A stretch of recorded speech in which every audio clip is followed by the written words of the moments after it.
নমস্কার বন্ধুরা, আজকের রান্না মাছের টক সর্ষে আর আমশি দিয়ে। আমরা নিয়ে নিয়েছি 2 চামচ সর্ষে, 2 রকমের, 4টে লঙ্কা আর আমশি। আমশি আপনি চাইলে নিজে বানিয়ে নিতে পারেন, কাঁচা আম কেটে শুকিয়ে, বা বাজারে আপনি কিনতে পারেন। এবার আমরা আমশিটাকে গরম জলে ভিজতে দিয়ে দেবো, আর সর্ষে আর লঙ্কাটাকে বেটে নিয়েছি একসাথে। আমশিটা ভিজতে দিলে লাল হয়ে যাবে, দেখবেন জলের কালারটা। একটু আধা ঘন্টা মতো ভেজাবেন আমশি। মাছ ভালো করে ধুয়ে নিয়েছি, হলুদ আর নুন দিয়ে মাছটাকে আমরা 10 মিনিটের মতো ম্যারিনেশন করব।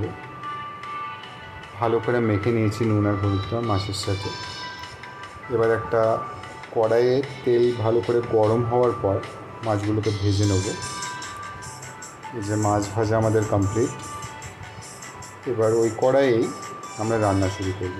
গোটা জিরে দিয়ে দেবো প্রথমে,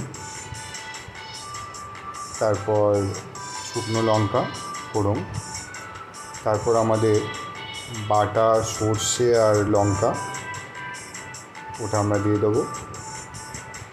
দিয়ে একটু জল দিয়ে আমরা ভালো করে নাড়িয়ে নেবো, কারণ সর্ষে ভাজলে সর্ষে তেতো হয়ে যাবে।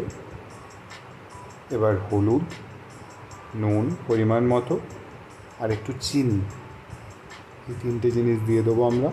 আর দিয়ে দেবো আমশি ভেজানোর জল, আর আমশিগুলোকে দিয়ে একটু জল দিয়ে ভালো করে নাড়িয়ে নেবো আমরা।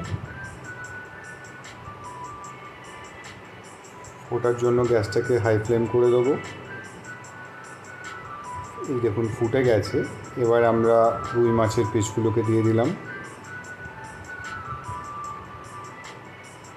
এরপর 10 মিনিটের জন্য ঢাকা দিয়ে দিলাম।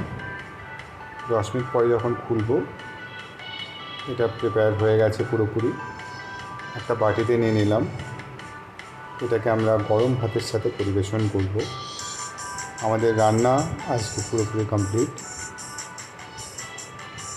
রান্নার প্রসেস ভালো লেগে থাকলে লাইক অ্যান্ড শেয়ার অবশ্যই করবেন, আর জানাবেন কী করে আমরা ভিডিওটাকে আরও ভালো করতে পারি। Thank you so much.